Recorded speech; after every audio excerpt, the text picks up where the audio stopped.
छत्तीसगढ़ की राजधानी रायपुर में चल रहे कांग्रेस के 85वें अधिवेशन में पार्टी की पूर्व अध्यक्ष सोनिया गांधी ने राजनीति से रिटायरमेंट के संकेत दिए। सोनिया ने शनिवार को अपने संबोधन में कहा, भारत जोड़ो यात्रा के साथ ही मेरी राजनीतिक पारी अब अंतिम पड़ाव पर है। सोनिया ने पहली बार पार्टी अध्यक्ष की कुर्सी संभालने से लेकर अब तक आए उतार चढ़ाव को लेकर अपनी बात रखी। उन्होंने कहा, 1998 में जब मैं पहली बार पार्टी अध्यक्ष बनी, तब से लेकर आज तक यानी पिछले 25 सालों में बहुत कुछ अच्छा और कुछ बुरा अनुभव भी रहा। वहीं उन्होंने मोदी सरकार पर हमला बोलते हुए कहा कि यह विशेष रूप से देश के लिए एक चुनौतीपूर्ण समय है, क्योंकि पीएम मोदी और भाजपा ने हर एक संस्थान पर लगातार कब्जा कर रखा है। यह किसी भी विरोध की आवाज को निर्दयतापूर्वक खामोश कर देता है। Able leadership of Dr.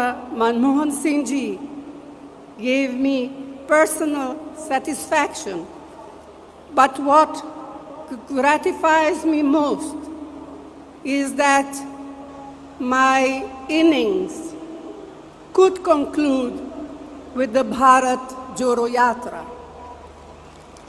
The Yatra has come as a turning point. It has proved that the people of India overwhelmingly want harmony, tolerance, and equality. It has renewed the rich legacy of dialogue between our party and the people through mass contact programs. It has shown us all that the Congress stands with the people and is ready to fight for them.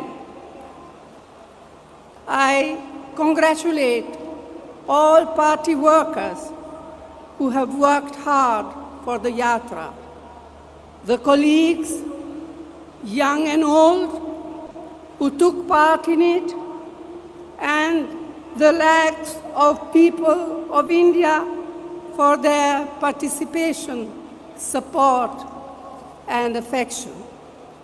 I especially thank Rahul ji, whose determination and leadership were crucial in the Yatra's success.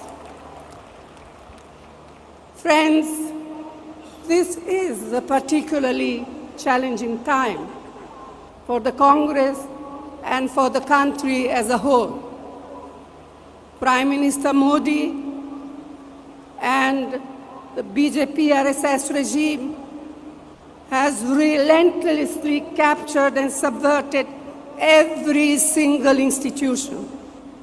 It ruthlessly silenced any voice of opposition.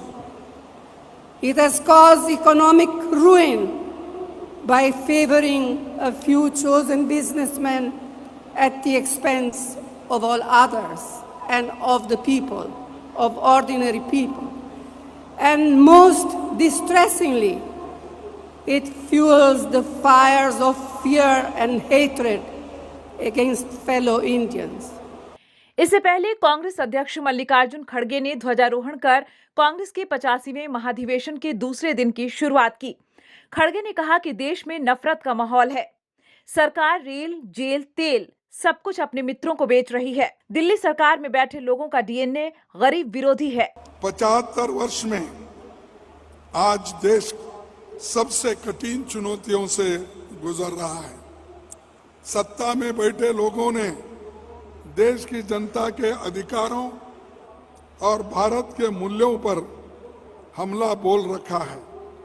इसीलिए आज एक नए आंदोलन के शुरुआत की जरूरत है। हर कांग्रेस को, हर देशवासी को आगे बढ़कर, उठकर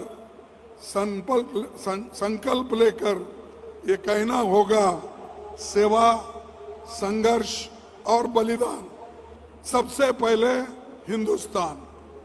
सेवा, संघर्ष और बलिदान, सबसे पहले हिंदुस्तान, ये हमारा नारा होगा।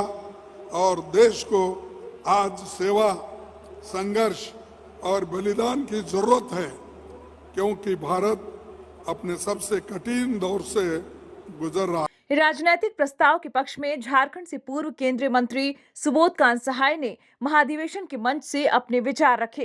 देश में मदारी का भेष बना के इस देश का प्रधानमंत्री आया था और आज तानाशाह बन करके आज देश पे कब्जा किया है।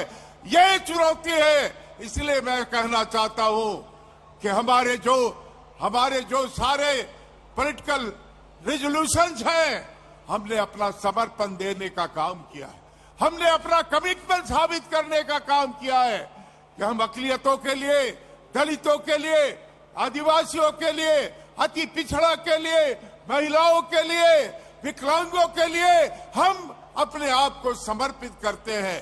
इसलिए आप ये काम कैसे करेंगे जब आपको इस तानाशाही व्यवस्था से इस देश को मुक्त कराएंगे, तभी आप ये काम पूरा कर पाएंगे। साथियों, पार्टी के अधिवेशन में 2024 लोकसभा चुनाव में यूनाइटेड विपक्ष को लेकर भी बात हुई। पार्टी नेताओं ने कहा कि अगले लोकसभा चुनाव में भाजपा को हराने के लिए पूरे विपक्ष को एक मंच पर आना होगा।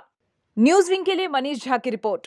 इस नए साल में भी हमारा साथ होगा, दिलों में वही विश्वास होगा, है हमारा वादा, अब बनाए इंडिया को मजबूत ज्यादा।